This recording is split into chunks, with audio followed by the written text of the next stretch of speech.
¿Cómo vivir en 24 horas al día? Por Arnold Bennett. Prefacio a esta edición. Este prefacio, aunque se coloque al principio, como debe ser un prefacio, debe leerse al final del libro. He recibido una gran cantidad de correspondencia relacionada con esta pequeña obra, y se han publicado muchas reseñas de ella, algunas casi tan largas como el propio libro. Sin embargo, apenas ha habido comentarios adversos. Algunas personas han objetado un tono frívolo, pero como, en mi opinión, el tono no es en absoluto frívolo, esta objeción no me ha impresionado, y si no se hubiera planteado una censura más seria, casi podría haberme persuadido de que el volumen era impecable. Sin embargo, se ha planteado una censura más seria, no en la prensa, pero sí por parte de algunos corresponsales evidentemente sinceros, y debo ocuparme de ella. Una referencia a la página 43 mostrará que anticipé y temí esta desaprobación. La oración contra la cual se han presentado protestas es la siguiente: en la mayoría de los casos, el hombre típico no siente precisamente pasión por su trabajo, en el mejor de los casos, no le desagrada. Comienza sus funciones laborales con cierta reluctancia, lo más tarde posible, y las termina con alegría, lo más temprano posible. Y sus energías, mientras está ocupado en su trabajo, rara vez están al máximo de su capacidad.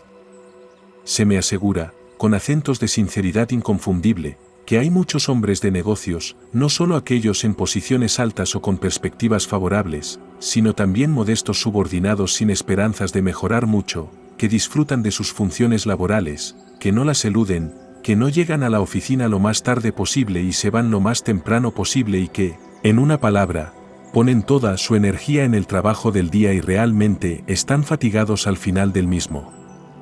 Estoy dispuesto a creerlo. Lo creo. Lo sé. Siempre lo supe. Tanto en Londres como en las provincias, me ha tocado pasar muchos años en situaciones subordinadas en el ámbito empresarial, y no se me escapó el hecho de que una cierta proporción de mis colegas mostraba lo que equivalía a una pasión sincera por sus deberes y que, mientras estaban ocupados en esos deberes, realmente estaban viviendo al máximo de sus capacidades. Pero sigo convencido de que estas personas afortunadas y felices, quizás más felices de lo que creían, no constituían y no constituyen la mayoría ni mucho menos. Sigo convencido de que la mayoría de los hombres de negocios decentes, promedio y conscientes, hombres con aspiraciones e ideales, no suelen regresar a casa verdaderamente cansados después de un día de trabajo. Sigo convencido de que ponen no tanto, sino lo menos posible de sí mismos, de manera concienzuda, en la obtención de su sustento y que su vocación les aburre más que les interesa. No obstante, admito que la minoría es lo suficientemente importante como para merecer atención y que no debería haberla ignorado por completo como lo hice. La dificultad completa de la minoría trabajadora fue resumida en una única frase coloquial por uno de mis corresponsales. Él escribió: tengo tanto interés como cualquiera en hacer algo que supere mi programa, pero permíteme decirte que cuando llego a casa a las 6:30 de la tarde no estoy ni de lejos tan fresco como pareces imaginar. Ahora debo señalar que el caso de la minoría, aquellos que se entregan apasionada y gustosamente a su tarea diaria de negocios, es infinitamente menos lamentable que el caso de la mayoría, que pasan su día oficial a medias y débilmente. El primero necesita menos consejos sobre cómo vivir. Al menos, durante su día oficial de, digamos, 8 horas, están realmente vivos, sus motores están funcionando a pleno rendimiento. Las otras 8 horas de trabajo de su día pueden estar mal organizadas o incluso desperdiciadas, pero es menos desastroso desperdiciar 8 horas al día que 16 horas al día, es mejor haber vivido un poco que nunca haber vivido en absoluto. La verdadera tragedia es la tragedia del hombre que no se esfuerza ni en la oficina ni fuera de ella, y a este hombre se dirige principalmente este libro. Pero, dice el otro hombre más afortunado, aunque mi programa normal sea más grande que el suyo, también quiero superarlo. Estoy viviendo un poco, quiero vivir más. Pero realmente no puedo hacer otro día de trabajo además de mi día oficial. De hecho, yo, el autor, debí haber previsto que me atraería más a aquellos que ya tenían un interés en la existencia. Siempre es el hombre que ha probado la vida quien demanda más de ella. Y siempre es el hombre que nunca se levanta de la cama quien es más difícil de despertar. Bueno, ustedes de la minoría, asumamos que la intensidad de su obtención de dinero diaria no les permite llevar a cabo todas las sugerencias en las siguientes páginas. Algunas de las sugerencias pueden ser aplicables aún. Admito que es posible que no puedan aprovechar el tiempo que pasan en el viaje de regreso a casa por la noche, pero la sugerencia para el viaje a la oficina por la mañana es tan practicable para ustedes como para cualquier otro. Y ese intervalo semanal de 40 horas, desde el sábado hasta el lunes, es suyo tanto como el de cualquier otro, aunque una ligera acumulación de fatiga puede evitar que aprovechen todo su potencial en ello. Entonces queda la parte importante de las 3 o más noches a la semana. Me dicen tajantemente que están demasiado cansados para hacer algo fuera de su programa por la noche. En respuesta a esto, les digo tajantemente que si su trabajo diario ordinario es tan agotador, entonces el equilibrio de su vida está mal y debe ajustarse. Las capacidades de una persona no deberían estar monopolizadas por su trabajo diario ordinario. Entonces, ¿qué se puede hacer? Lo obvio es burlar su entusiasmo por su trabajo diario ordinario mediante un ardid. Empleen sus energías en algo más allá del programa antes y no después, utilícenlas en el propio programa. En resumen, levántense más temprano por la mañana. Ustedes dicen que no pueden. Dicen que les es imposible acostarse más temprano por la noche, que hacerlo trastornaría toda la rutina familiar. No creo que sea del todo imposible acostarse más temprano por la noche. Creo que si persisten en levantarse más temprano y como consecuencia no duermen lo suficiente, pronto encontrarán la manera de acostarse más temprano. Pero tengo la impresión de que las consecuencias de levantarse más temprano no serán una falta de sueño. Mi impresión, que se fortalece cada año, es que el sueño es en parte una cuestión de hábito y de falta de firmeza. Estoy convencido de que la mayoría de las personas duermen tanto como lo hacen porque no tienen otra distracción. ¿Cuánto crees que duerme diariamente el hombre poderoso y saludable que pasa cada día por tu calle al mando del furgón de Carter Patterson? Consulté a un médico sobre este punto. Es un médico que durante 24 años ha tenido una amplia práctica general en un próspero suburbio de Londres, habitado exactamente por personas como tú y yo. Es un hombre directo, y su respuesta fue concisa. La mayoría de las personas se duermen hasta quedar atontadas. Continuó dando su opinión de que 9 de cada 10 personas tendrían mejor salud y disfrutarían más de la vida si pasaran menos tiempo en la cama. Otros médicos han confirmado este juicio, que, por supuesto, no se aplica a los jóvenes en crecimiento. Levántate 1 hora, 1 hora y media, o incluso 2 horas antes, y si es necesario, acuéstate antes cuando puedas. En cuanto a superar los programas, lograrás tanto en 1 hora de la mañana como en 2 horas de la tarde. Pero tú dices, no podría empezar sin algo de comida y sirvientes. Seguramente, mi estimado señor, en una época en la que se puede comprar una excelente lámpara de alcohol, que incluye una cacerola, por menos de 1 moneda de un chelín, no vas a permitir que tu bienestar máximo dependa de la precaria cooperación inmediata de un semejante. Instruye a tu compañera, quien quiera que sea, por la noche. Dile que coloque una bandeja en una posición adecuada durante la noche. En esa bandeja, 2 galletas, una taza y un platillo, una caja de fósforos y una lámpara de alcohol, en la lámpara, la cacerola, en la cacerola, la tapa, pero al revés, en la tapa invertida, la pequeña tetera con una cantidad mínima de hojas de té. Luego solo tendrás que encender un fósforo, eso es todo. En 3 minutos, el agua hierve y la viertes en la tetera, que ya está caliente. En 3 minutos más, el té está infusionado. Puedes empezar tu día mientras lo bebes. Estos detalles pueden parecer triviales para los necios, pero para los reflexivos, no parecerán triviales.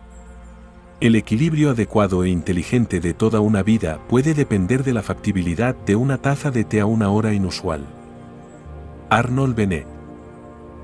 Capítulo 1. El milagro diario. Sí, es uno de esos hombres que no saben cómo administrar. Buena posición. Ingresos regulares. Suficiente tanto para lujos como para necesidades. No es realmente extravagante. Y sin embargo, el tipo siempre tiene dificultades. De alguna manera no obtiene nada de su dinero.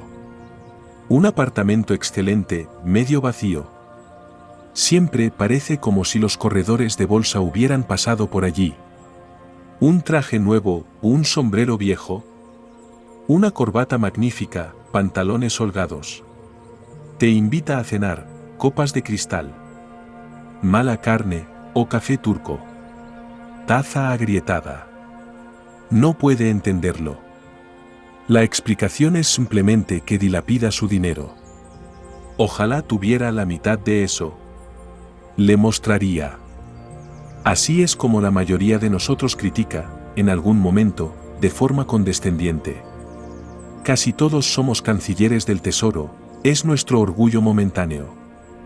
Los periódicos están llenos de artículos que explican cómo vivir con tal o cual cantidad de dinero, y estos artículos provocan una correspondencia cuya violencia demuestra el interés que suscitan. Recientemente, en un periódico diario, se libró una batalla en torno a la pregunta de si una mujer puede vivir cómodamente en el campo con 85 libras al año. He visto un ensayo titulado «Cómo vivir con 8 chelines a la semana». Pero nunca he visto un ensayo titulado «Cómo vivir con 24 horas al día». Sin embargo, se ha dicho que el tiempo es dinero. Ese proverbio subestima el caso. El tiempo vale mucho más que el dinero. Si tienes tiempo, puedes obtener dinero, por lo general. Pero aunque tengas la riqueza de un encargado de guardarropa en el Hotel Carlton, no puedes comprar ni un minuto más de tiempo que yo o el gato junto al fuego. Los filósofos han explicado el espacio. No han explicado el tiempo. Es la inexplicable materia prima de todo. Con él, todo es posible, sin él, nada lo es. El suministro de tiempo es verdaderamente un milagro diario, un asunto genuinamente sorprendente cuando se examina. Despiertas por la mañana, y voilà. Tu monedero se llena mágicamente con 24 horas del tejido no manufacturado del universo de tu vida. Es tuyo. Es la posesión más preciosa. Un bien muy singular que se te ofrece de una manera tan singular como el bien mismo. Examínalo. Nadie puede quitártelo. No se puede robar. Y nadie recibe más ni menos de lo que tú recibes. Habla de una democracia ideal. En el reino del tiempo, no existe una aristocracia de la riqueza ni una aristocracia del intelecto. El genio nunca es recompensado con una hora adicional al día. Y no hay castigo. Desperdicia tu bien infinitamente preciado tanto como quieras, y el suministro nunca te será negado. Ningún poder misterioso dirá, este hombre es un tonto, si no es un bribón. No merece tiempo, será cortado en el medidor. Es más seguro que las inversiones y el pago de ingresos no se ve afectado por los domingos. Además, no puedes disponer del futuro. Imposible endeudarte. Solo puedes desperdiciar el momento que pasa. No puedes desperdiciar el mañana, está guardado para ti. No puedes desperdiciar la próxima hora, está guardada para ti. Dije que el asunto era un milagro. No lo es. Debes vivir en estas 24 horas de tiempo diario. A partir de ellas, debes generar salud, placer, dinero, satisfacción, respeto y la evolución de tu alma inmortal. Su uso correcto y más efectivo es una cuestión de la más alta urgencia y de la más emocionante actualidad. Todo depende de eso. Tu felicidad, el esquivo premio que todos ansían, mis amigos, depende de eso. Extraño que los periódicos, tan emprendedores y actualizados como son, no estén llenos de cómo vivir con un determinado ingreso de tiempo, en lugar de cómo vivir con un determinado ingreso de dinero. El dinero es mucho más común que el tiempo. Cuando uno reflexiona, se percata de que el dinero es casi lo más común que hay. Abunda en montones desmesurados en la tierra. Si no puedes ingeniártelas para vivir con un cierto ingreso de dinero, ganas un poco más, lo robas o lo anuncias. No necesariamente arruinas tu vida porque no puedes manejarlo con 1000 libras al año, fortaleces los músculos y lo conviertes en guineas y equilibras el presupuesto. Pero si no puedes arreglar que un ingreso de 24 horas al día cubra exactamente todos los gastos adecuados, definitivamente arruinas tu vida. El suministro de tiempo, aunque gloriosamente regular, está cruelmente restringido. ¿Cuál de nosotros vive con 24 horas al día? Y cuando digo vive, no me refiero a existir, ni a sobrevivir. ¿Cuál de nosotros está libre de esa sensación incómoda de que los grandes departamentos de gasto de su vida diaria no están siendo gestionados como deberían? ¿Cuál de nosotros está totalmente seguro de que un sombrero vergonzoso no corona su traje elegante o de que, al atender la vajilla, ha olvidado la calidad de la comida? ¿Cuál de nosotros no se está diciendo a sí mismo, cuál de nosotros no ha estado diciéndose a sí mismo durante toda su vida, cambiaré eso cuando tenga un poco más de tiempo? Nunca tendremos más tiempo. Tenemos, y siempre hemos tenido, todo el tiempo que existe. Es la realización de esta verdad profunda y descuidada, que, por cierto, no he descubierto yo, lo que me ha llevado a examinar minuciosamente el gasto diario de tiempo. Capítulo 2. El deseo de superar el propio programa. Pero, podría decir alguien, con el desprecio inglés hacia todo excepto el punto central, ¿a qué se refiere con sus 24 horas al día? No tengo dificultad en vivir con 24 horas al día. Hago todo lo que quiero hacer y aún encuentro tiempo para participar en concursos de periódicos. Seguramente es un asunto sencillo, sabiendo que solo se tiene 24 horas al día y contentándose con eso. A usted, mi estimado señor, le presento mis excusas y disculpas. Usted es precisamente el hombre que he deseado conocer durante unos 40 años. ¿Sería tan amable de enviarme su nombre y dirección, y decirme cuánto me cobrará por decirme cómo lo hace? En lugar de yo hablarle a usted, debería ser usted quien me hablara a mí. Por favor, avance. Estoy convencido de que usted existe y que no me he encontrado con usted aún es mi pérdida. Mientras tanto, hasta que aparezca, seguiré conversando con mis compañeros en apuros, esa innumerable banda de almas que están atormentadas, más o menos dolorosamente, por la sensación de que los años pasan y que aún no han logrado poner sus vidas en orden adecuadamente. Si analizamos esa sensación, percibiremos que es principalmente una sensación de inquietud, de expectativa, de mirar hacia adelante, de aspiración. Es una fuente de constante incomodidad, porque se comporta como un esqueleto en el festín de todos nuestros disfrutes. Vamos al teatro y nos reímos, pero entre acto y acto, nos levanta un dedo huesudo. Corremos violentamente para el último tren, y mientras nos enfriamos una eternidad en la plataforma esperando el último tren, pasea sus huesos arriba y abajo a nuestro lado y pregunta, «Oh hombre, ¿qué has hecho con tu juventud? ¿Qué estás haciendo con tu edad?» Puedes argumentar que esta sensación de continua mirada hacia adelante, de aspiración, es parte de la vida misma e inseparable de ella. Cierto. Pero hay grados. Un hombre puede desear ir a la Meca. Su conciencia le dice que debería ir a la Meca. Se lanza, ya sea con la ayuda de una agencia de viajes o sin ayuda, probablemente nunca llegue a la Meca, puede ahogarse antes de llegar a Puerto Said. Puede perecer sin gloria en la costa del Mar Rojo, su deseo puede quedar eternamente frustrado. Las aspiraciones no cumplidas siempre pueden atormentarlo. Pero no será atormentado de la misma manera que el hombre que, deseando llegar a la Meca y acosado por el deseo de llegar a la Meca, nunca abandona Brixton. Es algo haber dejado Brixton. La mayoría de nosotros no ha dejado Brixton. Ni siquiera hemos tomado un taxi al Hyatt Circus y preguntado en las agencias de viajes sobre el precio de un recorrido guiado. Y nuestra excusa para nosotros mismos es que solo hay 24 horas en el día. Si analizamos aún más nuestra aspiración vaga e inquieta, veremos, creo, que surge de una idea fija de que debemos hacer algo además de aquellas cosas que estamos leal y moralmente obligados a hacer. Estamos obligados, por diversos códigos escritos y no escritos, a mantenernos a nosotros mismos y a nuestras familias, si las tenemos, en salud y comodidad, a pagar nuestras deudas, a ahorrar y aumentar nuestra prosperidad mediante el aumento de nuestra eficiencia. Una tarea lo suficientemente difícil. Una tarea que muy pocos de nosotros logran.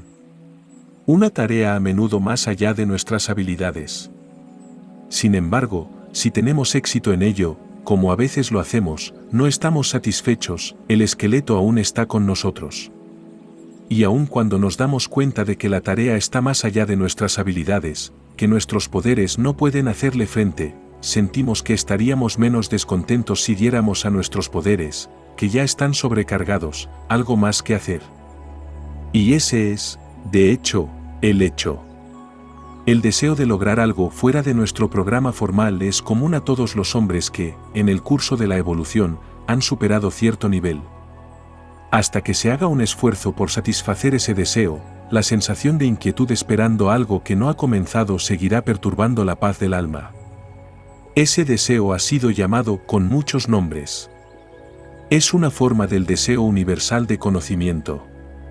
Y es tan fuerte que los hombres cuyas vidas enteras han sido dedicadas a la adquisición sistemática de conocimiento han sido impulsados por él a sobrepasar los límites de su programa en busca de aún más conocimiento. Incluso Herbert Spencer, en mi opinión, la mente más grande que haya existido, a menudo se vio forzado por él a ingresar a agradables pequeños recovecos de investigación. Imagino que en la mayoría de las personas que son conscientes del deseo de vivir, es decir, personas que tienen curiosidad intelectual, la aspiración de superar los programas formales toma una forma literaria. Les gustaría embarcarse en un curso de lectura. Sin duda, el pueblo británico se está volviendo cada vez más literario. Pero señalaría que la literatura de ninguna manera abarca todo el campo del conocimiento y que la sed inquietante de mejorar uno mismo, de aumentar el conocimiento, bien puede saciarse por completo aparte de la literatura. A las diversas formas de satisfacerlo, me referiré más adelante. Aquí simplemente señalo a aquellos que no tienen una afinidad natural con la literatura que la literatura no es el único pozo. Capítulo 3.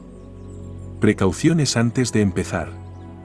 Ahora que he logrado, si es que lo he logrado, persuadirte de que admitas ante ti mismo que constantemente te persigue una insatisfacción reprimida con tu propia organización de la vida diaria, y que la causa primordial de esa incómoda insatisfacción es la sensación de que todos los días dejas sin hacer algo que te gustaría hacer, y que, de hecho, siempre esperas hacer cuando tengas más tiempo, y ahora que he llamado tu atención hacia la deslumbrante y evidente verdad de que nunca tendrás más tiempo, ya que ya tienes todo el tiempo que hay, esperas que te revele algún secreto maravilloso que te acerque al menos al ideal de una perfecta organización del día, y así deshacerte de esa incómoda y desagradable decepción diaria por las cosas que quedan sin hacer. No he encontrado tal secreto maravilloso. Ni espero encontrarlo, ni espero que nadie más lo encuentre nunca. Está sin descubrir. Cuando comenzaste a captar mi idea, tal vez haya resurgido la esperanza en tu pecho. Tal vez te hayas dicho a ti mismo, este hombre me mostrará una forma fácil y sin fatiga de hacer lo que he deseado en vano hacer durante tanto tiempo. ¡Ay, no! El hecho es que no hay una forma fácil, no hay un camino real. El camino hacia la Meca es extremadamente difícil y pedregoso, y lo peor de todo es que nunca llegas del todo allí. El paso más importante previo a la tarea de organizar la vida de manera que puedas vivir plena y cómodamente dentro de tu presupuesto diario de 24 horas es la realización serena de la extrema dificultad de la tarea, de los sacrificios y del esfuerzo constante que exige. No puedo insistir lo suficiente en esto. Si imaginas que podrás lograr tu ideal planeando ingeniosamente un horario con un lápiz en un trozo de papel, es mejor que renuncies a la esperanza de inmediato. Si no estás preparado para desilusiones y desencantos, si no te conformas con un pequeño resultado por un gran esfuerzo, entonces no comiences. Recuéstate nuevamente y retoma la inquieta somnolencia que llamas tu existencia. Es muy triste, ¿no es así? Muy deprimente y sombrío. Y sin embargo, creo que también es bastante admirable esta necesidad de tensar la voluntad antes de que se pueda hacer algo que valga la pena hacer. A mí mismo me gusta bastante. Siento que es lo que más me diferencia del gato junto al fuego. Bien, dices, supongamos que estoy preparado para la batalla. Supongamos que he ponderado y comprendido cuidadosamente tus ponderadas observaciones. ¿Cómo empiezo? Estimado señor, simplemente empiezas. No hay un método mágico para empezar. Si un hombre parado al borde de una piscina y queriendo saltar al agua fría te preguntara, ¿cómo empiezo a saltar?, simplemente le responderías, simplemente salta. Toma el control de tus nervios y salta. Como dije anteriormente, la principal belleza de tener un suministro constante de tiempo es que no puedes desperdiciarlo de antemano. El próximo año, el próximo día y la próxima hora están listos para ti, tan perfectos, tan inmaculados, como si nunca hubieras desperdiciado o malgastado un solo momento en toda tu carrera. Lo cual es muy gratificante y tranquilizador. Puedes darle la vuelta a una nueva hoja cada hora si así lo deseas. Por lo tanto, no sirve de nada esperar hasta la próxima semana o incluso hasta mañana. Puede que te imagines que el agua estará más caliente la próxima semana. No lo estará. Estará más fría. Pero antes de que empieces, permíteme susurrar algunas palabras de advertencia en tu oído. Permíteme advertirte principalmente contra tu propio ardor. El ardor por hacer el bien es algo engañoso y traicionero. Clama en voz alta por ser empleado, al principio no puedes satisfacerlo, quiere más y más, está ansioso por mover montañas y cambiar el curso de los ríos. No se conforma hasta que suda. Y luego, con demasiada frecuencia, cuando siente el sudor en su frente, se cansa de repente y muere sin siquiera molestarse en decir, ya he tenido suficiente de esto. Ten cuidado de no emprender demasiado al principio. Conforma con muy poco. Ten en cuenta los contratiempos. Ten en cuenta la naturaleza humana, especialmente la tuya. Un fracaso o dos, en sí mismo, no importaría si no implicara una pérdida de autoestima y confianza en uno mismo. Pero así como nada tiene tanto éxito como el éxito, nada fracasa como el fracaso. La mayoría de las personas que están arruinadas lo están por intentar demasiado. Por lo tanto, al embarcarte en la inmensa empresa de vivir plena y cómodamente dentro de los estrechos límites de 24 horas al día, evitemos a toda costa el riesgo de un fracaso temprano. No estoy de acuerdo en que, en este asunto, al menos, un glorioso fracaso sea mejor que un éxito insignificante. Estoy completamente a favor del éxito insignificante. Un glorioso fracaso no conduce a nada, un éxito insignificante puede llevar a un éxito que no es insignificante. Así que comencemos a examinar el presupuesto del tiempo del día. Dices que tu día ya está repleto hasta el borde. ¿Cómo? ¿En realidad pasas en ganarte la vida cuánto tiempo? ¿7 horas, en promedio? ¿Y en dormir, 7 horas? Añadiré 2 horas y seré generoso. Y te desafío a que me expliques de inmediato cómo utilizas las otras 8 horas. Capítulo 4. La causa de los problemas. Para abordar de inmediato la cuestión del gasto de tiempo en toda su realidad, debo elegir un caso individual para examinar.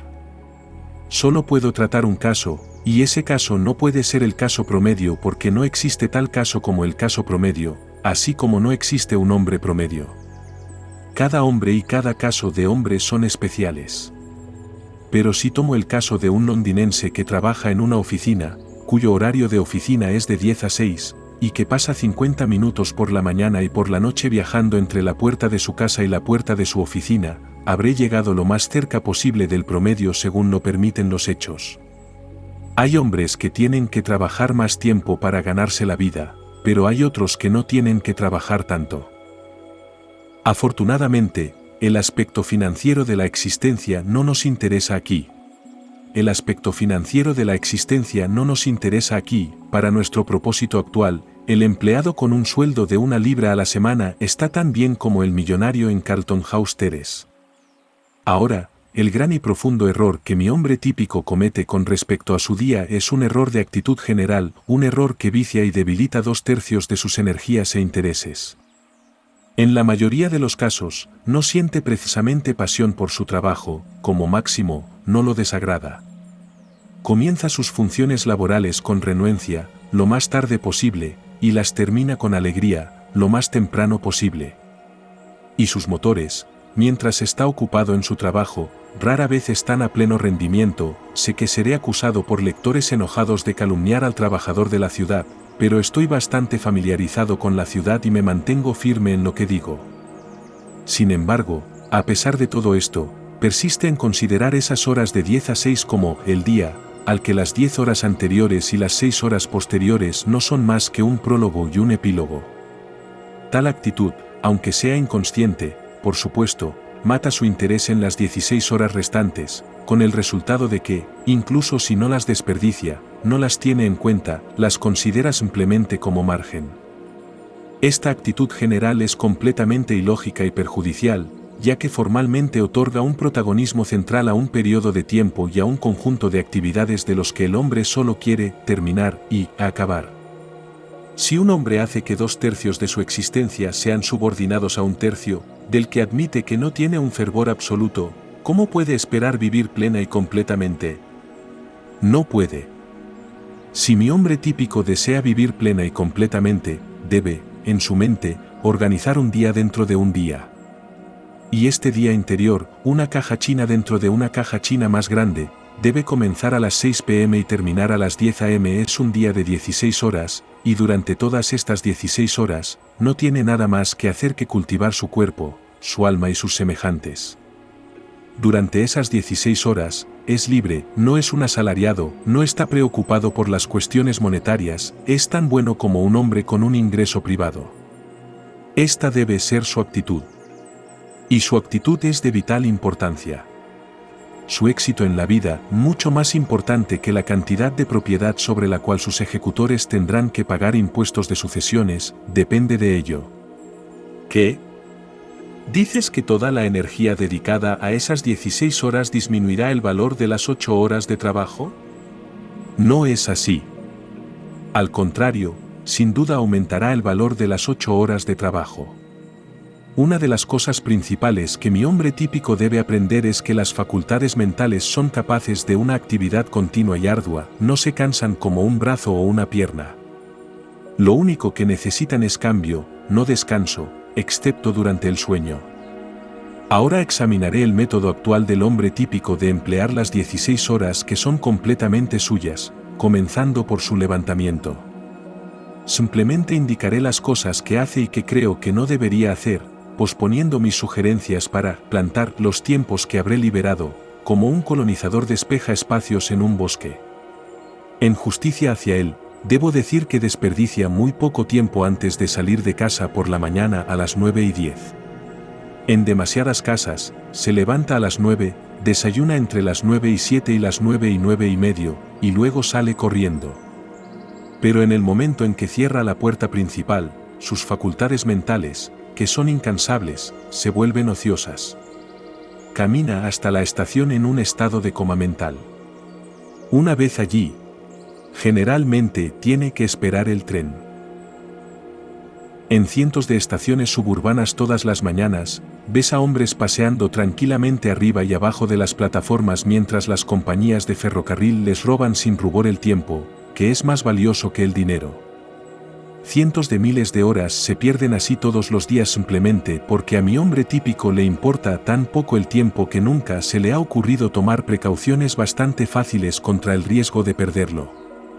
Tiene una moneda sólida de tiempo para gastar todos los días, llamémosla una libra. Debe conseguir cambio por ella, y al obtener cambio, está dispuesto a perder mucho. Suponiendo que al venderle un boleto, la compañía dijera, te daremos cambio por 1 libra, pero te cobraremos 3 medios peniques por hacerlo, ¿qué exclamaría mi hombre típico? Sin embargo, eso es equivalente a lo que hace la compañía cuando le roba 5 minutos 2 veces al día. Dices que estoy tratando con minucias. Lo estoy. Y más adelante, me justificaré. Ahora, amablemente, comprarás tu periódico y subirás al tren? Capítulo 5. El tenis y el alma inmortal. Te subes al tren de la mañana con tu periódico y te entregas con calma y majestuosidad a su lectura. No tienes prisa. Sabes que tienes al menos media hora de tranquilidad por delante. Mientras tu mirada se detiene ociosamente en los anuncios de envío y canciones en las páginas exteriores, tu actitud es la de un hombre ocioso, rico en tiempo, de alguien de algún planeta donde hay 124 horas al día en lugar de 24. Soy un apasionado lector de periódicos. Leo 5 diarios en inglés y 2 en francés, y solo los vendedores de periódicos saben cuántas publicaciones semanales leo regularmente. Debo mencionar este hecho personal para evitar que se me acuse de tener un prejuicio contra los periódicos cuando digo que me opongo a la lectura de periódicos en el tren de la mañana. Los periódicos se producen rápidamente para ser leídos rápidamente. No hay lugar en mi programa diario para los periódicos. Los leo cuando puedo en momentos libres. Pero los leo. La idea de dedicarles 30 o 40 minutos consecutivos de maravillosa soledad, porque en ningún lugar uno puede sumergirse más en sí mismo que en un compartimento lleno de hombres silenciosos, introvertidos y fumadores, me resulta repugnante. No puedo permitirte desparramar perlas de tiempo tan valiosas con tanta prodigalidad oriental. No eres Elsa del tiempo. Permíteme recordarte respetuosamente que no tienes más tiempo del que yo tengo. No leas periódicos en el tren. Yo ya he ahorrado aproximadamente 3/4 de hora para usar. Ahora llegas a tu oficina. Y te dejo allí hasta las 6 en punto. Soy consciente de que tienes nominalmente una hora, a menudo, en realidad, 1 hora y media, en medio del día, de la cual menos de la mitad se destina a comer. Pero te dejaré todo eso para que lo gastes como quieras. Puedes leer tus periódicos en ese momento. Nos encontramos de nuevo cuando sales de la oficina. Estás pálido y cansado. Al menos eso dice tu esposa, y das a entender que estás cansado. Durante el viaje de regreso a casa, gradualmente has ido aumentando la sensación de cansancio. La sensación de cansancio se cierne pesadamente sobre los poderosos suburbios de Londres como una nube virtuosa y melancólica, especialmente en invierno. No comes inmediatamente al llegar a casa. Pero después de aproximadamente 1 hora, sientes que podrías sentarte y tomar un poco de alimento. Y lo haces.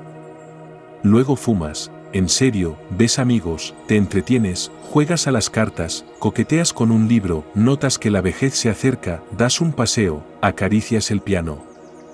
Dios mío. Ya es 1/4 pasada la 11. Luego dedicas unos buenos 40 minutos a pensar en ir a la cama, y es concebible que estés familiarizado con un whisky realmente bueno. Por fin, te vas a la cama, agotado por el trabajo del día. Han pasado 6 horas, probablemente más, desde que saliste de la oficina, han pasado como un sueño, han desaparecido como por arte de magia, de manera inexplicable. Ese es un caso muestra bastante representativo. Pero dirás, muy bonito que hables así. Un hombre está cansado. Un hombre debe ver a sus amigos. No puede estar siempre en tensión. Claro, eso es cierto. Pero cuando organizas ir al teatro, especialmente con una mujer bonita, ¿qué ocurre? Te apresuras a los suburbios, no escatimas esfuerzos para lucir espléndido con tus mejores ropas, regresas a la ciudad en otro tren, te mantienes en tensión durante 4 horas, si no 5, la llevas a casa, te llevas a ti mismo a casa. No pasas 3/4 de hora pensando en ir a la cama. Simplemente vas. Tanto los amigos como el cansancio han sido olvidados por igual, y la noche ha parecido tan exquisitamente larga, o tal vez demasiado corta. ¿Y recuerdas aquella vez en la que te convencieron para cantar en el coro de la Sociedad Operática Amateur y trabajaste 2 horas cada 2 noches durante 3 meses? ¿Puedes negar que cuando tienes algo concreto que esperar al caer la tarde, algo que va a emplear toda tu energía, el pensamiento de ese algo le da un brillo y una vitalidad más intensa a todo el día? sugiero que a las 6 en punto mires la realidad de frente y admitas que no estás cansado, porque no lo estás, ya lo sabes, y que organices tu noche de manera que no se vea interrumpida por una comida. Al hacerlo, tendrás un espacio claro de al menos 3 horas. No sugiero que emplees 3 horas todas las noches de tu vida agotando tu energía mental. Pero sí sugiero que, para comenzar, emplees 1 hora y media cada 2 noches en algún cultivo importante y consecutivo de la mente. Aún te quedarán 3 noches para amigos, bridge, tenis, momentos domésticos, lecturas ocasionales, pipas, jardinería, distracciones y competiciones. Aún tendrás la increíble riqueza de 45 horas entre las 2 p.m. del sábado y las 10 a.m. del lunes. Si perseveras, pronto desearás pasar 4 noches, y tal vez 5, en algún esfuerzo sostenido para estar genuinamente vivo. Y te olvidarás de ese hábito de murmurar a ti mismo a las 11:15 de la noche, hora de pensar en ir a la cama. El hombre que comienza a irse a la cama 40 minutos antes de abrir la puerta de su dormitorio está aburrido, es decir, no está viviendo. Pero recuerda, al principio, esos 90 minutos nocturnos 3 veces por semana deben ser los minutos más importantes de los 10.080. Deben ser sagrados, tan sagrados como un ensayo dramático o un partido de tenis. En lugar de decir, lo siento, no puedo verte, viejo, pero tengo que irme al club de tenis, debes decir, pero tengo que trabajar. Esto, lo admito, es intensamente difícil de decir. El tenis es mucho más urgente que el alma inmortal. Capítulo 6. Recuerda la naturaleza humana. De manera incidental, he mencionado el vasto periodo de 44 horas entre el cese de las actividades laborales a las 2 p.m. del sábado y el regreso al trabajo a las 10 a.m. del lunes. Y aquí debo abordar el tema de si la semana debería consistir en 6 días o 7. Durante muchos años, de hecho, hasta que me acercaba a los 40, mi semana consistía en 7 días. Constantemente se me informaba por parte de personas mayores y más sabias que se podía obtener más trabajo, una vida más auténtica, de 6 días que de 7. Y es ciertamente cierto que ahora, con un día de cada 7 en el que no sigo ningún programa y no hago ningún esfuerzo salvo lo que dicta el capricho del momento, aprecio intensamente el valor moral del descanso semanal. Sin embargo, si tuviera que organizar mi vida nuevamente, haría lo mismo que he hecho. Solo aquellos que han vivido al máximo los 7 días de la semana durante mucho tiempo pueden apreciar la belleza plena de la ociosidad regular y recurrente. Además, estoy envejeciendo. Y es una cuestión de edad. En casos de juventud abundante, energía excepcional y deseo de esfuerzo, diría sin vacilar, sigue adelante, día tras día. Pero en el caso promedio, diría, limita tu programa formal, superprograma, me refiero, a 6 días a la semana. Si te encuentras deseando extenderlo, extiéndelo, pero solo en proporción a tu deseo, y considera el tiempo extra como una ganancia inesperada, no como un ingreso regular, para que puedas volver a un programa de 6 días sin la sensación de ser más pobre, de haber retrocedido.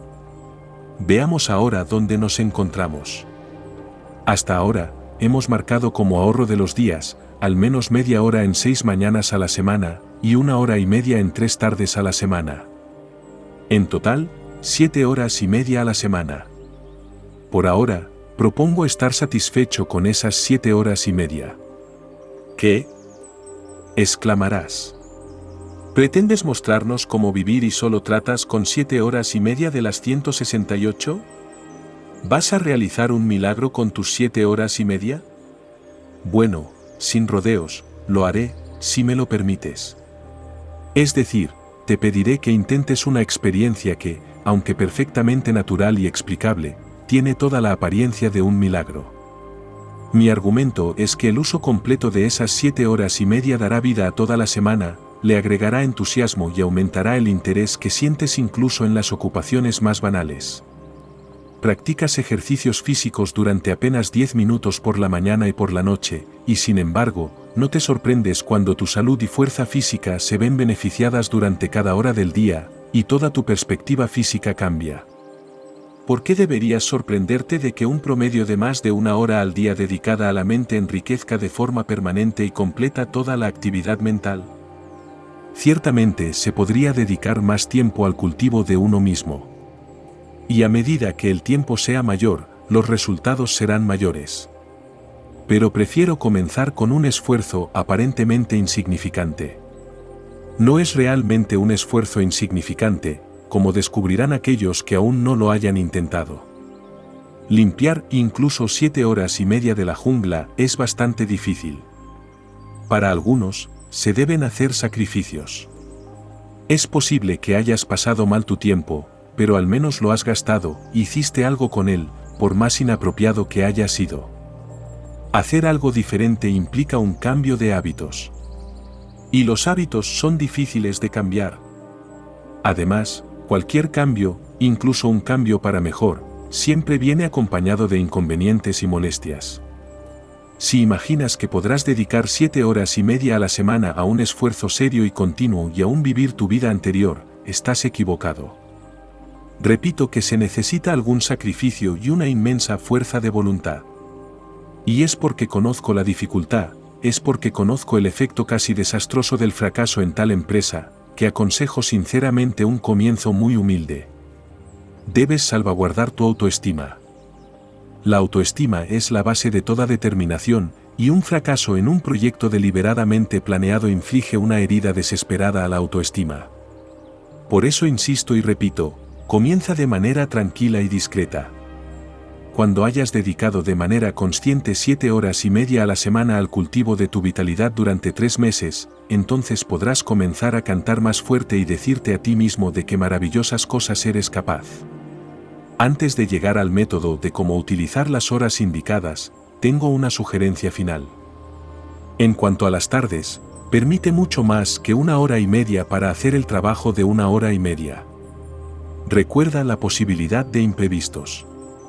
Recuerda la naturaleza humana.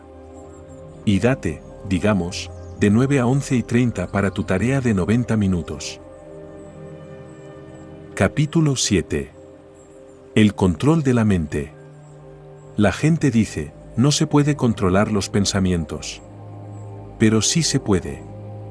El control de la máquina del pensamiento es perfectamente posible.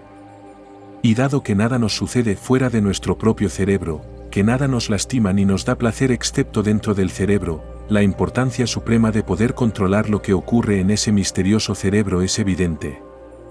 Esta idea es una de las más antiguas obviedades, pero es una obviedad cuya profunda verdad y urgencia la mayoría de las personas viven y mueren sin darse cuenta. La gente se queja de la falta de poder de concentración, sin darse cuenta de que pueden adquirir ese poder si lo eligen. Y sin el poder de concentración, es decir, sin el poder de dictarle al cerebro su tarea y asegurar su obediencia, la vida verdadera es imposible. El control de la mente es el primer elemento de una existencia plena. Por lo tanto, me parece que el primer deber del día debería ser poner a la mente a trabajar. Cuidas de tu cuerpo, por dentro y por fuera, corres un grave peligro al eliminar pelos de tu piel, empleas todo un ejército de individuos, desde el lechero hasta el matarife de cerdos, para lograr que tu estómago se comporte decentemente. ¿Por qué no prestar un poco de atención a la maquinaria mucho más delicada de la mente, especialmente cuando no requerirá ninguna ayuda externa? Es para esta parte del arte y oficio de vivir que he reservado el tiempo desde el momento en que sales de tu puerta hasta el momento en que llegas a tu oficina. ¿Qué? ¿Debo cultivar mi mente en la calle, en la plataforma, en el tren y en la concurrida calle de nuevo? Precisamente. Nada más sencillo. No se necesitan herramientas. Ni siquiera un libro. Sin embargo, el asunto no es fácil.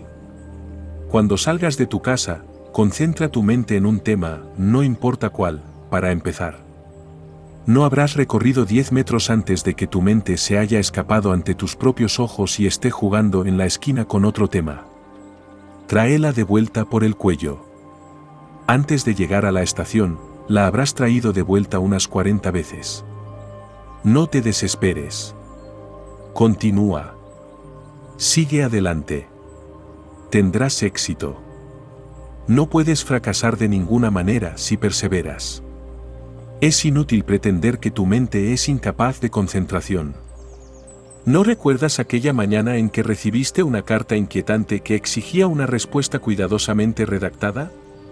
¿Cómo mantuviste tu mente constantemente en el tema de la respuesta, sin una interrupción de un segundo, hasta que llegaste a tu oficina, momento en el que te sentaste instantáneamente y escribiste la respuesta? Ese fue un caso en el que te despertaste por las circunstancias hasta tal punto de vitalidad que pudiste dominar tu mente como un tirano. No admitirías tonterías. Insististe en que se hiciera el trabajo, y se hizo. A través de la práctica regular de la concentración, sobre la cual no hay secreto, excepto el secreto de la perseverancia, puedes tiranizar tu mente, que no es la parte más elevada de ti, cada hora del día y en cualquier lugar. El ejercicio es muy conveniente. Si subieras al tren por la mañana con un par de mancuernas para tus músculos o una enciclopedia en 10 volúmenes para tu aprendizaje, probablemente llamarías la atención. Pero mientras camines por la calle, o te sientes en la esquina del compartimento con una pipa, o te sostengas en el subterráneo, ¿quién sabrá que estás comprometido en el acto más importante del día? ¿Qué tonto puede reírse de ti? No me importa en que te concentres, siempre y cuando lo hagas. Es el mero disciplinamiento de la máquina del pensamiento lo que cuenta. Pero aún así, bien podrías matar 2 pájaros de un tiro y concentrarte en algo útil. Sugiero, solo como sugerencia, un pequeño capítulo de Marco Aurelio o Epicteto. Por favor, no te asustes con sus nombres. En cuanto a mí, no conozco nada más actual, más repleto de sentido común, aplicable a la vida diaria de personas comunes como tú y yo, que odiamos las poses, las posturas y las tonterías, que Marco Aurelio o Epicteto. Lee un capítulo, y son tan cortos, los capítulos. Por la noche y concéntrate en él a la mañana siguiente. Verás. Sí, amigo mío, es inútil que intentes disfrazar el hecho. Puedo oír tu cerebro como un teléfono en mi oído. Te estás diciendo a ti mismo, este tipo iba bastante bien hasta su 7º capítulo. Comenzaba a interesarme levemente. Pero lo que dices sobre pensar en los trenes, la concentración y demás, no es para mí. Puede estar bien para algunas personas, pero no es lo mío. Es para ti, repito apasionadamente, es para ti. De hecho, eres el hombre al que apunto. Desecha la sugerencia y desecharás la sugerencia más valiosa que jamás se te haya ofrecido. No es mi sugerencia. Es la sugerencia de los hombres más sensatos, prácticos y realistas que han caminado sobre la tierra. Yo solo te la doy de segunda mano. Pruébala. Toma el control de tu mente. Y observa cómo el proceso cura la mitad de los males de la vida, especialmente la preocupación, esa miserable, evitable y vergonzosa enfermedad, la preocupación. Capítulo 8. El estado reflexivo. El ejercicio de concentrar la mente, al que se debe dedicar al menos media hora al día, es tan solo un preliminar, como las escalas en el piano. Después de haber adquirido control sobre ese miembro tan indisciplinado de nuestro complejo organismo, es natural someterlo a la disciplina. No tiene sentido poseer una mente obediente a menos que se obtenga el máximo provecho de su obediencia. Se indica un prolongado curso de estudio primario. En cuanto a qué debería ser este curso de estudio, no puede haber ninguna pregunta al respecto, nunca ha habido ninguna pregunta. Todas las personas sensatas de todas las épocas estuvieron de acuerdo en ello. Y no se trata de literatura, ni de cualquier otra forma de arte, ni de historia, ni de cualquier ciencia. Se trata del estudio de uno mismo. Conócete a ti mismo. Estas palabras están tan trilladas que verdaderamente me sonrojo al escribirlas. Sin embargo, deben ser escritas, porque necesitan ser escritas. Retiro mi sonrojo, avergonzado de él. Conócete a ti mismo. Lo digo en voz alta. La frase es una de esas frases con las que todos están familiarizados, de las que todos reconocen el valor y que solo los más sabios ponen en práctica. No sé por qué. Estoy completamente convencido de que lo que más falta en la vida del hombre promedio bien intencionado de hoy en día es el estado reflexivo. No reflexionamos. Me refiero a que no reflexionamos sobre cosas verdaderamente importantes, sobre el problema de nuestra felicidad, sobre la dirección principal en la que nos dirigimos, sobre lo que la vida nos está brindando, sobre la influencia que la razón tiene o no tiene en nuestras acciones y sobre la relación entre nuestros principios y nuestra conducta. Y sin embargo, ¿estás en busca de la felicidad, no es así? ¿La has descubierto? Lo más probable es que no lo hayas hecho. Lo más probable es que ya hayas llegado a creer que la felicidad es inalcanzable. Pero los hombres la han alcanzado. Y la han alcanzado al darse cuenta de que la felicidad no surge de la obtención de placer físico o mental, sino del desarrollo de la razón y del ajuste de la conducta a los principios. Supongo que no tendrás la audacia de negar esto. Y si lo admites y aún no dedicas parte de tu día a la consideración deliberada de tu razón, tus principios y tu conducta, también admites que, mientras luchas por algo en particular, dejas regularmente sin hacer el único acto necesario para alcanzar eso. Ahora, ¿deberías sonrojarme yo o deberías hacerlo tú? No temas que quiero imponer ciertos principios a tu atención. No me importa, en este lugar, cuáles sean tus principios. Tus principios pueden llevarte a creer en la justicia del robo. No me importa. Solo insisto en que una vida en la que la conducta no se ajusta razonablemente a los principios es una vida tonta, y que la conducta solo puede ajustarse a los principios mediante el examen diario, la reflexión y la resolución. Lo que lleva a la tristeza permanente de los ladrones es que sus principios son contrarios al robo. Si realmente creyeran en la excelencia moral del robo, el servicio penitenciario significaría simplemente tantos años felices para ellos. Todos los mártires son felices porque su conducta y sus principios están en acuerdo. En cuanto a la razón, que guía la conducta y está relacionada con la formación de principios, desempeña un papel mucho menor en nuestras vidas de lo que imaginamos. Se supone que somos razonables, pero somos mucho más instintivos que razonables. Y cuanto menos reflexionemos, menos razonables seremos. La próxima vez que te enfades con el camarero porque tu filete está demasiado cocido, pide a la razón que entre en la sala de juntas de tu mente y la consulte. Probablemente te dirá que el camarero no cocinó el filete y no tenía control sobre la cocción del mismo, y que incluso si él fuera el único responsable, no lograste nada bueno al enfadarte, simplemente perdiste tu dignidad, pareciste un tonto ante los ojos de personas sensatas y amargaste al camarero, sin producir ningún efecto en el filete. El resultado de esta consulta con la razón, por la cual no cobra ninguna tarifa, será que cuando tu filete vuelva a estar demasiado cocido, tratarás al camarero como a un ser humano, te mantendrás completamente tranquilo con un espíritu amable e insistirás cortésmente en que te traigan un filete fresco. La ganancia será evidente y sólida. En la formación o modificación de los principios y en la práctica de la conducta, se puede obtener mucha ayuda de libros impresos, publicados a partir de 6 peniques y más. Mencioné en mi último capítulo a Marco Aurelio y Epicteto. Seguramente vendrán a la memoria ciertas obras aún más conocidas. También podría mencionar a Pascal, La Bruyère y Emerson. En lo personal, no me atrapas viajando sin mi Marco Aurelio. Sí, los libros son valiosos. Pero no leer libros no sustituirá el examen diario, sincero y honesto de lo que uno ha hecho recientemente y de lo que está a punto de hacer, una mirada constante a uno mismo en el espejo, aunque la vista pueda resultar desconcertante. ¿Cuándo se debe realizar este importante asunto? La soledad del viaje a casa por la noche me parece adecuada para ello. Un estado reflexivo sigue naturalmente al esfuerzo de haber ganado el sustento del día. Por supuesto, si en lugar de atender a un deber elemental y profundamente importante, prefieres leer el periódico, ¿qué podrías leer igualmente mientras esperas tu cena? No tengo nada que decir. Pero debes atenderlo en algún momento del día. Ahora llego en las horas de la noche. Capítulo 9. El interés en las artes. Muchas personas se entregan a un curso regular e ininterrumpido de ocio por las noches porque piensan que no hay alternativa al ocio, salvo el estudio de la literatura, y resulta que no tienen gusto por la literatura. Esto es un gran error.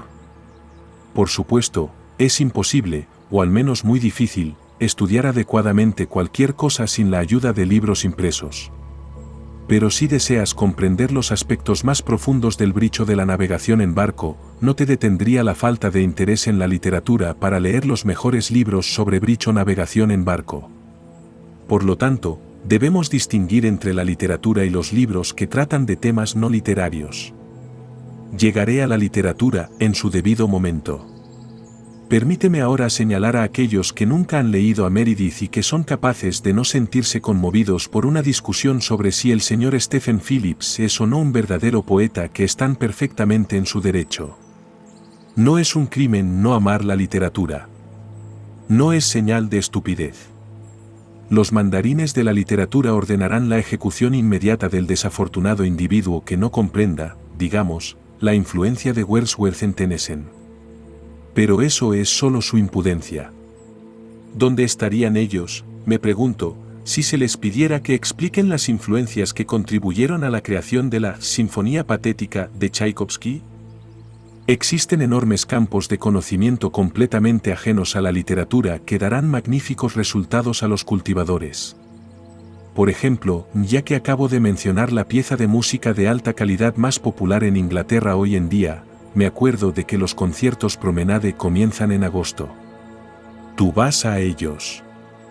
Fumas tu cigarro o cigarrillo, y lamento decir que enciendes tus cerillas durante los compases suaves de la obertura de Lohengrin, y disfrutas de la música. Pero dices que no puedes tocar el piano o el violín, ni siquiera el banjo, que no sabes nada de música.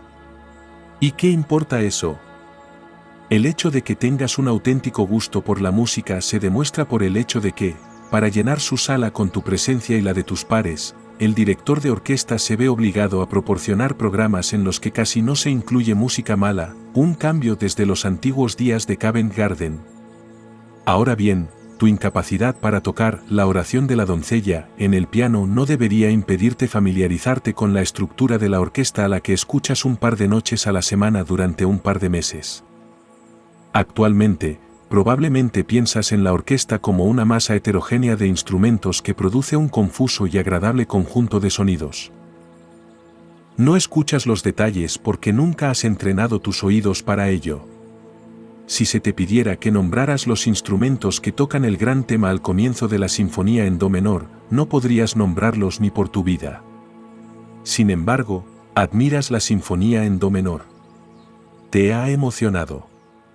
Te emocionará de nuevo. Incluso has hablado de ella, en un estado de expansión, con esa dama, ya sabes a quién me refiero.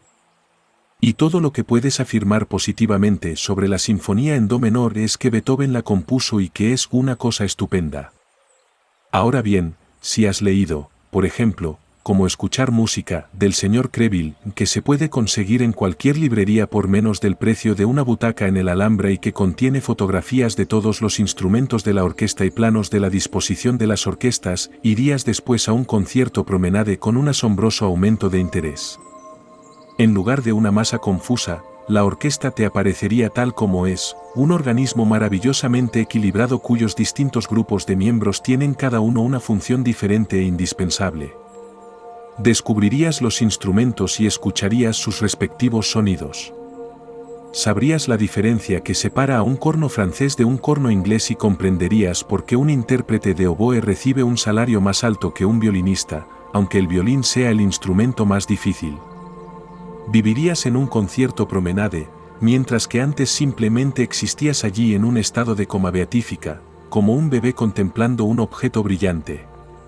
Se podrían sentar las bases de un auténtico conocimiento sistemático de la música. Podrías especializar tus investigaciones en una forma particular de música, como la sinfonía, o en las obras de un compositor en particular. Al final de un año de 48 semanas, con 3 breves noches cada una, combinado con el estudio de programas y asistencias a conciertos seleccionados en función de tus conocimientos en aumento, realmente sabrías algo sobre música, aunque estuvieras tan lejos como siempre de tocar la oración de la doncella en el piano. Pero odio la música, dices. Mi querido señor, te respeto. Lo que se aplica a la música también se aplica a las otras artes. Podría mencionar, como mirar cuadros del señor Clermont-Witt, o, como juzgar la arquitectura del señor Russell Sturgis como comienzos, solo comienzos, de un conocimiento sistemático y vital en otras artes, cuyos materiales para el estudio abundan en Londres. Detesto todas las artes, dices. Mi querido señor, te respeto cada vez más. Abordaré tu caso a continuación, antes de llegar a la literatura. Capítulo 10. Nada en la vida es monótono. El arte es algo grandioso. Pero no es lo más grande. La percepción más importante de todas es la percepción continua de causa y efecto, en otras palabras, la percepción del desarrollo continuo del universo, o dicho de otro modo, la percepción del curso de la evolución. Cuando uno se impregna completamente de la verdad fundamental de que nada sucede sin una causa, uno no solo se vuelve de mente amplia, sino también de corazón amplio.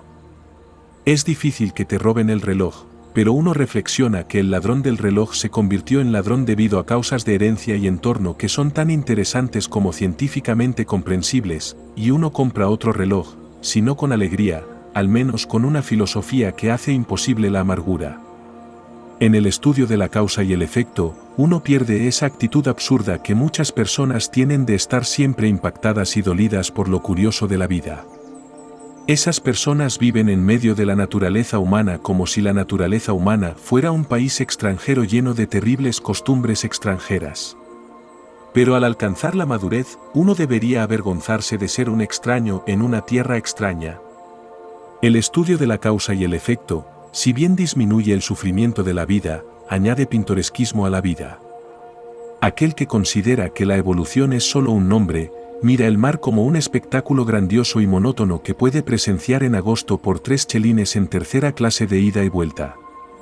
Aquel que está impregnado de la idea del desarrollo, de la causa y el efecto continuos, percibe en el mar un elemento que en el día de ayer de la geología era vapor, que ayer estaba hirviendo y que mañana inevitablemente será hielo. Percibe que un líquido es simplemente algo en camino de convertirse en sólido, y se ve impregnado de una sensación de la tremenda y cambiante pintoresquidad de la vida. Nada proporcionará una satisfacción más duradera que el aprecio constantemente cultivado de esto. Es el fin de toda ciencia. La causa y el efecto se encuentran en todas partes. Los alquileres aumentaron en Shepherd's Bush. Fue doloroso y impactante que los alquileres subieran en Shepherd's Bush. Pero hasta cierto punto, todos somos estudiantes científicos de la causa y el efecto, y no había un empleado almorzando en un restaurante Lyons que no uniera científicamente 2 y 2 y viera en el Nantes, tuve de 2 peniques la causa de una demanda excesiva de viviendas en Shepherd's Bush, y en la demanda excesiva de viviendas la causa del aumento en el precio de las viviendas. Simple, dices con desdén. Todo el complejo movimiento del universo, es tan simple como eso, cuando puedes unir suficientemente 2 y 2.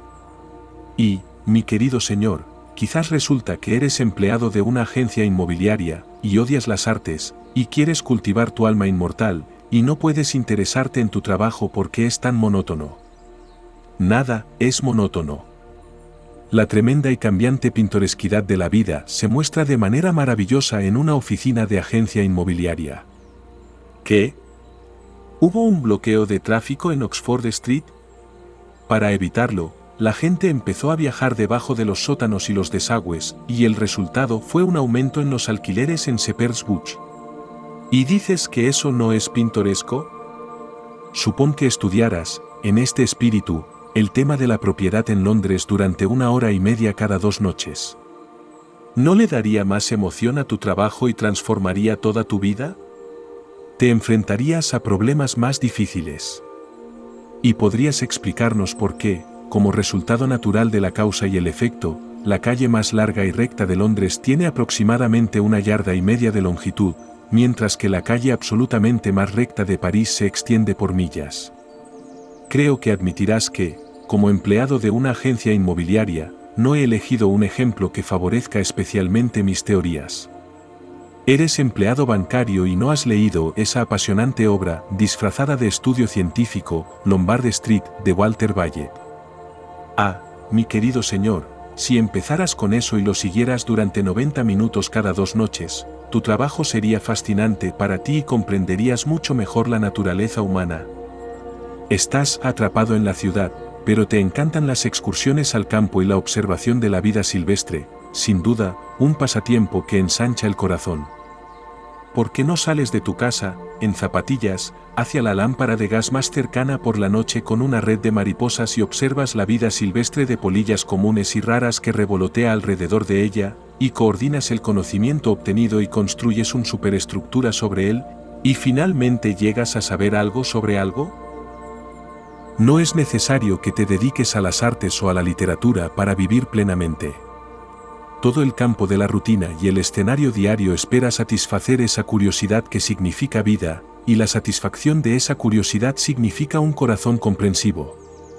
Prometí ocuparme de tu caso, oh hombre que odia el arte y la literatura, y lo he hecho.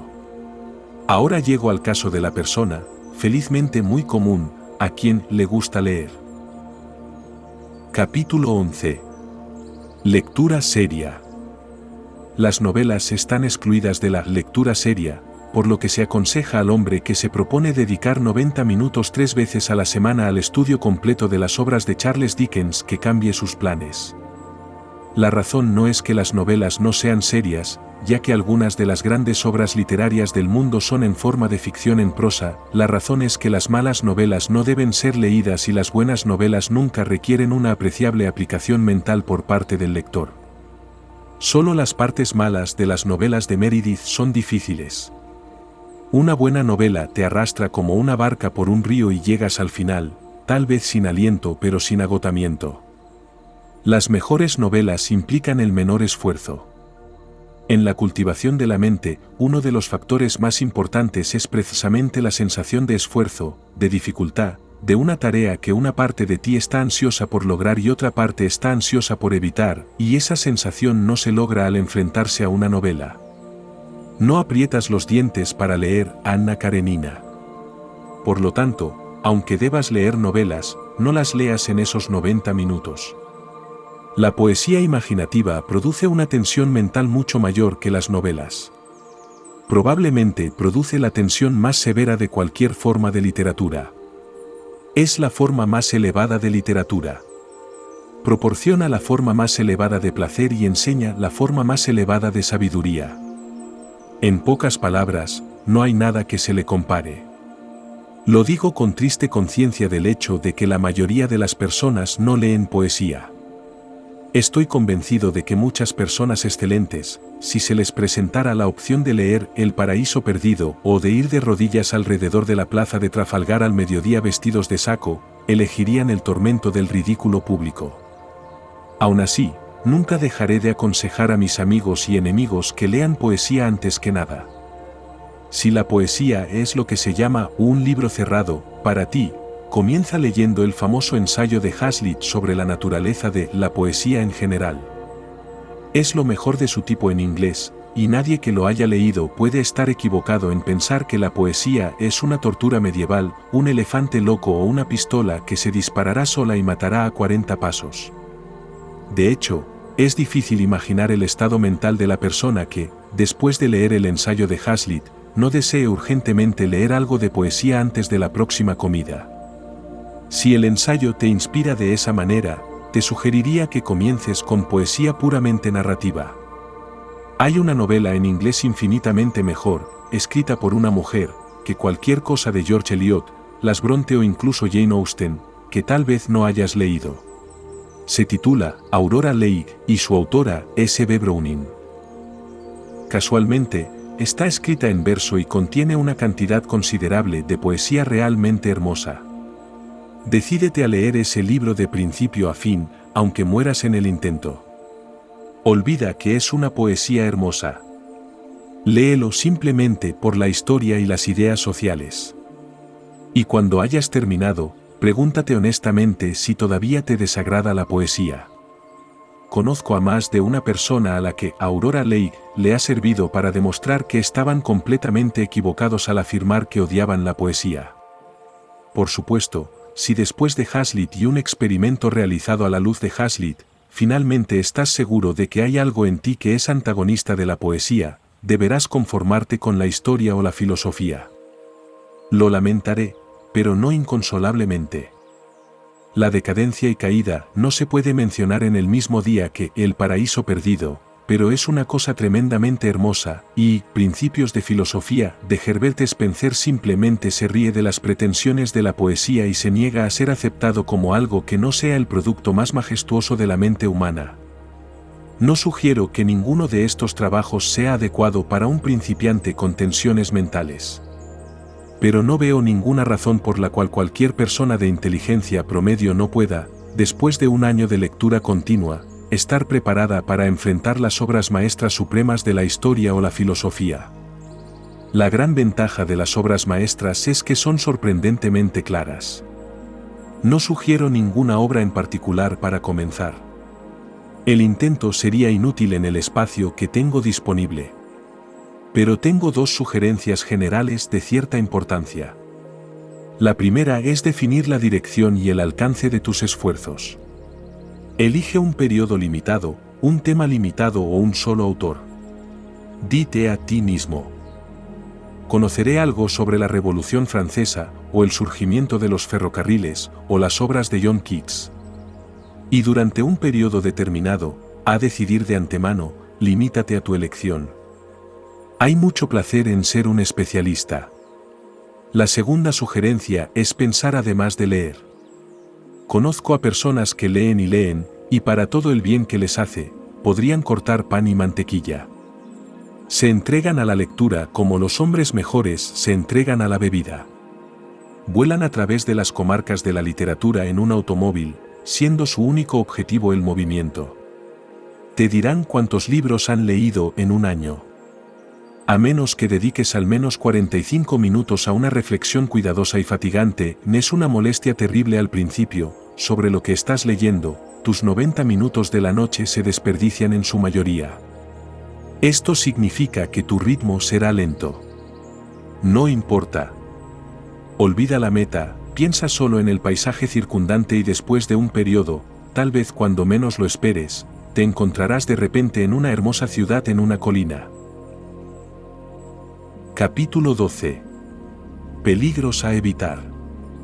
No puedo terminar estas indicaciones, a menudo, temo, demasiado didácticas y abruptas, sobre el pleno uso de nuestro tiempo para el gran fin de vivir, distinguido de vegetar, sin hacer una breve referencia a ciertos peligros que acechan al sincero aspirante a la vida. El primero es el terrible peligro de convertirse en esa persona más odiosa y menos soportable, el pedante. Un pedante es un tipo pretencioso que se da aires de sabiduría superior. Un pedante es un tonto pomposo que ha salido a dar un paseo ceremonioso, y sin saberlo, ha perdido una parte importante de su atuendo, a saber, su sentido del humor. Un pedante es una persona tediosa que, habiendo hecho un descubrimiento, está tan impresionada por su descubrimiento que es capaz de estar gravemente disgustada porque el mundo entero no esté igualmente impresionado. Convertirse inconscientemente en un pedante es algo fácil y fatal. Por lo tanto, cuando uno se embarca en la empresa de utilizar todo su tiempo, es bueno recordar que nuestro propio tiempo, y no el tiempo de otras personas, es el material con el que tenemos que lidiar, que la Tierra rodaba bastante cómodamente antes de que comenzáramos a equilibrar un presupuesto de horas, y que seguirá rodando bastante cómodamente, ya sea que tengamos éxito o no en nuestro nuevo papel de canciller del tesoro del tiempo. Tampoco hay que hablar demasiado sobre lo que uno está haciendo ni mostrar una tristeza demasiado dolorosa ante el espectáculo de un mundo entero que desperdicia deliberadamente tantas horas de cada día, por lo tanto, nunca vive realmente. Al final, se descubrirá que al cuidar de uno mismo, ya tenemos suficiente. Otro peligro es el peligro de estar atado a un programa como un esclavo a un carro. No se debe permitir que el programa se apodere de uno. Se debe respetar, pero no adorar como un fetiche. Un programa de actividades diarias no es una religión. Esto parece obvio. Sin embargo, conozco a hombres cuyas vidas son una carga para ellos y una carga angustiosa para sus familiares y amigos simplemente porque no han apreciado lo obvio. Oh, no, he oído exclamar a la esposa martirizada, Arthur siempre saca al perro a pasear a las 8 en punto, y siempre empieza a leer a las 9 menos cuarto. Así que es completamente imposible que debamos. Etcétera, etcétera.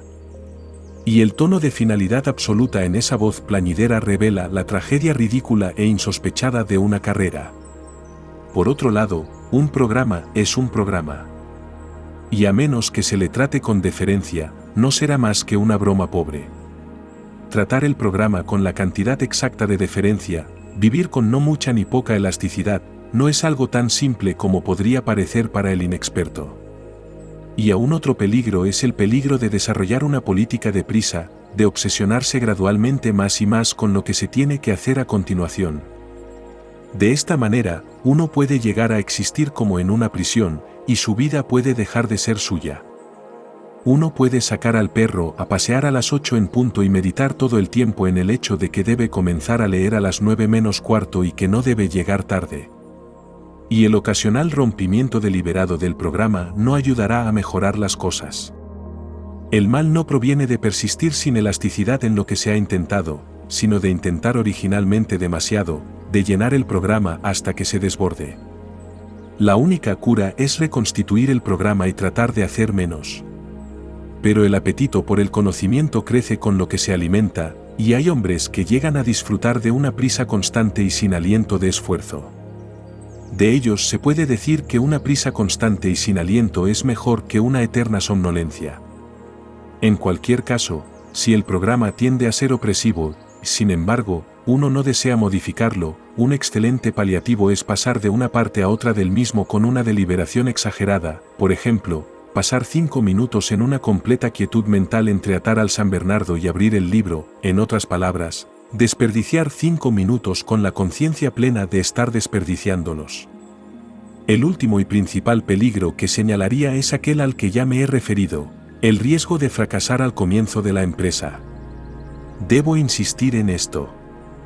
Un fracaso al comienzo puede fácilmente matar de raíz el impulso recién nacido hacia una vitalidad completa, y por lo tanto, se deben observar todas las precauciones para evitarlo. El impulso no debe ser excesivamente exigido. Que el ritmo de la primera vuelta sea incluso ridículamente lento, pero que sea lo más regular posible. Y una vez que se haya decidido lograr una determinada tarea, se debe lograr a cualquier costo de tedio y disgusto. La ganancia en confianza en uno mismo al haber realizado un trabajo tedioso es inmensa. Finalmente, al elegir las primeras ocupaciones de esas horas de la noche, diese por nada más que su gusto y su inclinación natural. Es bueno ser una enciclopedia ambulante de filosofía, pero si resulta que no le gusta la filosofía y le gusta la historia natural de los gritos callejeros, es mucho mejor dejar la filosofía de lado y dedicarse a los gritos callejeros.